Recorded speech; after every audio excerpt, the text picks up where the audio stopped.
Bismillahirrahmanirrahim. Elhamdülillahi Rabbil alemin. Hamdez zakirin şakirin. Ve usalli ebzele salatin ve usallim. Etemme teslimin ala seyyidil halqı ecma'in. Muhammed ibn Abdullah salavatu Rabbi ve selamuhu aleyh ve ala alihi ve sahabetihi ve etbaihim ecma'in.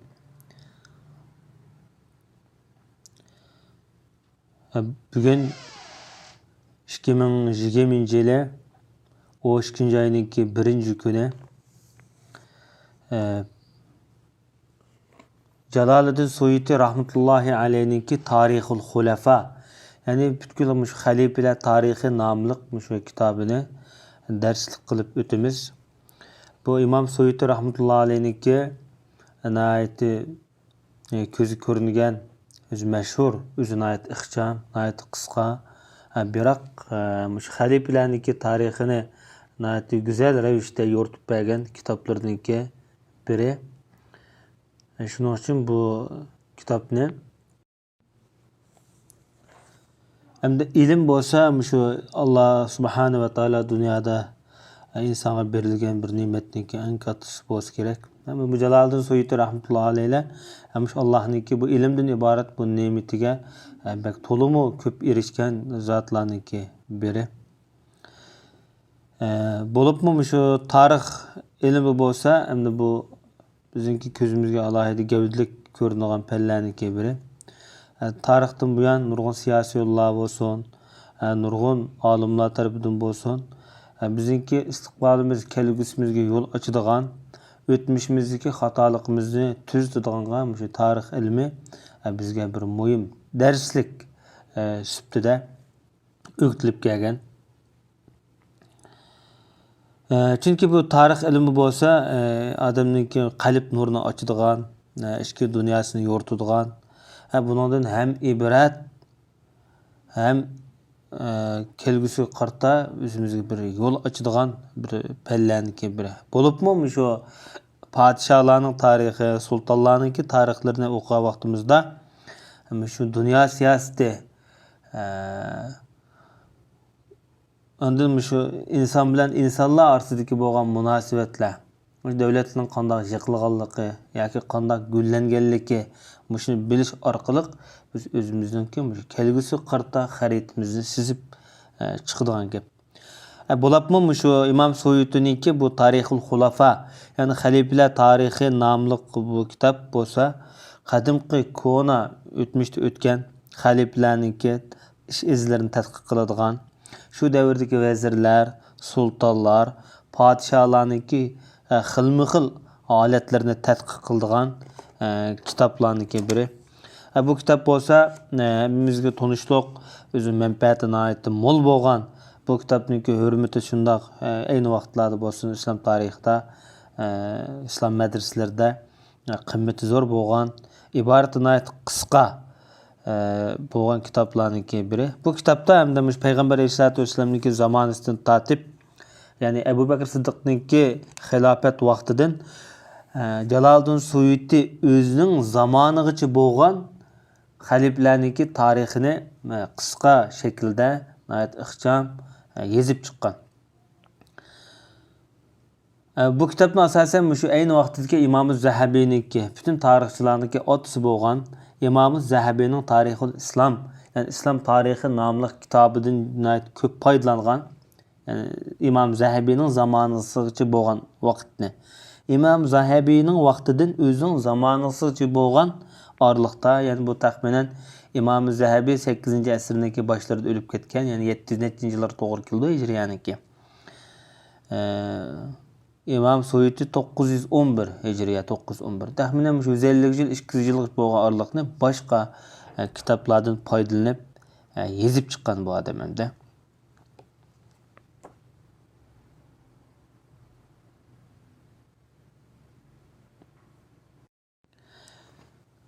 İmam Zahabi'ninki kitaplardan başka İbn Kesir, İbn Hajar, İbn Fazlullah qatarlıq aynı vaqtdaki meşhur tarihşunas alimlarninki kitaplardan paydalanıp bu kitapni tüzüp çıqqan. Hem de biz qısqacha hem de tarix degan nima degan mavzuda to'xtalib o'taylik. Hem tarix degan kalima bo'lsa, arab tilida al-i'lam bil vaqt, ya'ni bir vaqtni bildirmak. Yani bu arraha yu'arrihi degan pildan tarkib topgan bo'lib, bu ma'lum bir vaqtni bilmek yoki vaqtni bildirmek degan mazmunda. Buniki lug'at atalg'usi shu. Endi buniki atalg'u ma'nosi nima degan vaqtida annahu fannun yubhasu fihi an waqa'iqiz zaman min haysiyati at-ta'yin va at-tawqit bel amma kana fil alam. Tarix ilmi bo'lsa, ma'lum shu davrlardagi voqealiklarning qandaq vaqtda, qandaq yuz berganligini tadqiq qiladigan fan bo'lib, shu dunyoning hamma yerda bo'lgan shu holatlarniki shu voqealikning vaqtini yuz bergan xilma-xil holatlarni tadqiq qiladigan fan deb tushuntirgan. Endi bu tarix ilminingki temisi nega bog'liq desa, bu tarix ilmi insonni vaqtini tadqiq qildi. Yani shu vaqtning ichida yashagan insonlarni tadqiq qildigan gap. Endi tarix ilmi bo'lsa, bizning o'tmishimiz bilan hozirgi vaqtimizni, bugunimiz bilan kelgusimizni ulaydigan bir ko'rik hamda bundaq qilib aytgan vaqtida. Demak, hamda dunyo bir to'pga o'xshatsak, mana bu aylanib yuradigan gapda tungin yuz bergan ishlar bugunmi yana yuz berishi mumkin. Bugun yuz bergan ishlar balkim kelgusida yuz bergan bo'lishi mumkin. Chunki bugun yuz berayotgan voqealiklarniki shakli o'xshamagan bilan shuning mohiyati o'xshash holatda o'tmishda yuz bergan avvallar bo'lishi mumkin. Ibn Khaldun degan mashhur tarixchi, jamiyatshunos olim shunday deydi. Bilib qolinglar, tarix ilmi bo'lsa, buni cho'nqur bir fan bo'lib, buning foydasi nihoyatda zo'r. Buning g'oyasi, nishoni nihoyatda ulug'vor. Tarix ilmi bo'lsa, bizni o'tmishdagilarning ahvoli bilan uchrashtirdi. Ularning xilma-xil mijozi, axloqi, payg'ambarlarning tarixi, podshohlarning davlatlari, shu davlatda bularning tutib mangan siyosati, shularni bizga bildirib o'tdi. Shu orqali biz din va dunyoniki holatlarini biz qaysiga ergishimiz, qaysiga ergishmaymiz.